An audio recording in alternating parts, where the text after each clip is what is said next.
क्या आपने कभी सोचा कि अगर गलती से भी प्लास्टिक, गंदा पानी या कोई कचरा अगर समुद्र में गिर जाए तो जहाज कंपनी को करोड़ों का नुकसान हो सकता है और यहाँ तक कि जहाज कैप्टन और जहाज कंपनी पर क्रिमिनल केस हो सकता है। लेकिन सोचने वाली बात है कि कोई चुपके से समुद्र में कचरा फेंक देता है तो क्या बच जाता है? आखिर समुद्र में कचरा फेंकना क्यों प्रतिबंधित है और इस कानून को कब और क्यों बनाया गया था और ऐसा क्या है इस कानून में कि जो दुनिया के 158 देश इस कानून में शामिल है। आइए इस वीडियो में पूरी डिटेल से कहानी समझते हैं। इस कहानी की शुरुआत होती है साल 1967 में, जब टोरी कैनियन नाम विशाल एक तेल का टैंकर इंग्लैंड के समुद्र में दुर्घटनाग्रस्त होकर डूब गया और चारों तरफ समुद्र में तेल फैलने लगा और समुद्र का पानी काला होने लगा, जिससे समुद्री जीव मारे गए।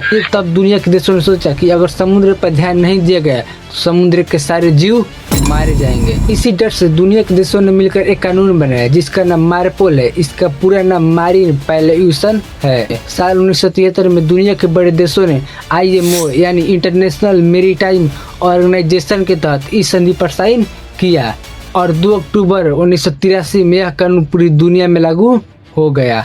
इस कानून का मकसद जहाजों से होने वाले किसी भी तरह का प्रदूषण, तेल, प्लास्टिक, गंदा पानी या कोई भी कचरा को समुद्र में फेंकने पर रोकना, चाहे आप किनारे फेंको या समुद्र के बीच में। लेकिन कुछ मामलों में जहाज से खाना समुद्र में फेंका जाता है और अभी कम से कम जहाज समुद्र के किनारे लगभग 12 नॉटिकल मील या लगभग 22 किमी की दूरी पर हो तब, और वह भी खाना को छोटे छोटे टुकड़ों में पीसकर समुद्र में फेंका जाता है ताकि समुद्री जीव खा सके और समुद्र में भी प्रदूषण ना हो।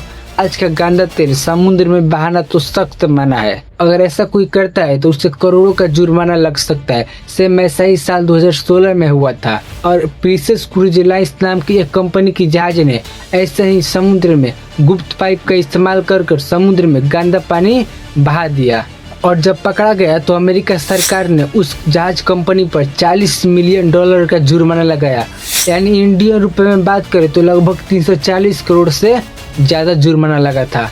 यह समुद्र प्रदूषण से जुड़ा इतिहास का सबसे बड़ा जुर्माना था। अब आपके मन में एक सवाल आ रहा होगा कि केस कौन करता है और जुर्माना का पैसा कौन रखता है। देखो, जिस देश के समुद्र में कचरा फेंका गया है या वह देश या जिस देश के बंदरगाह पर जहाज जाकर रुकता है वह देश केस कर सकता है और जुर्माना का पैसा वही देश सरकार अपने फंड में रख लेती है। अब आप सोच रहे होंगे कि अगर कोई अंधेरे में या कोई चुपके से अगर समुद्र में कचरा फेंक देता है तो वो कैसे पकड़ा जाता है। देखो, इसके 3 तरीके हैं। पहला तरीका, आधुनिक सैटेलाइट्स, कोस्ट गार्ड्स के प्लेन समुद्र के तेल की परत को ऊपर से ही देख लेते हैं और रडार को पता चल जाता है कि उस वक्त समुद्र में कौन सा जहाज मौजूद था। और दूसरा, हर जहाज को एक डायरी रखनी होती है जिसे गार्बेज रिकॉर्ड बुक कहते हैं। इसमें लिखना होता है कि कितना कचरा हुआ और कितना कचरा ठिकाने लगाया गया। और जब जहाज बंदरगाह पर पहुंचता है तो वहाँ अधिकारी पूरी तरह चेकिंग करते हैं। मान लो जहाज 30 दिन चला और डायरी में लिखा है 0, तो अधिकारी समझ जाता है कि कचरा समुद्र में फेंका गया है और उसी वक्त अधिकारी जहाज जब्त कर लेता है। तीसरा यह है कि 90% मामलों में जहाज का कोई क्रू मेंबर चुपके से वीडियो बना लेता है जिसे मुखबिर कहते हैं। सेम एक बार ऐसा ही हुआ था, एक जहाज के क्रू मेंबर ने चुपके से वीडियो बना लिया था और अमेरिका सरकार ने उस जहाज कंपनी पर जुर्माना लगाकर उस इंसान को $1 मिलियन का इनाम दिया था। लेकिन क्या सिर्फ बड़े जहाज ही दोषी है? नहीं, कुछ रिपोर्ट्स के मुताबिक समुद्र में तैरने वाले कचरों का बड़ा हिस्सा करीब 10% से अधिक मछली पकड़ने वाले जालों से आता है, जिसे भूतिया जाल कहते हैं।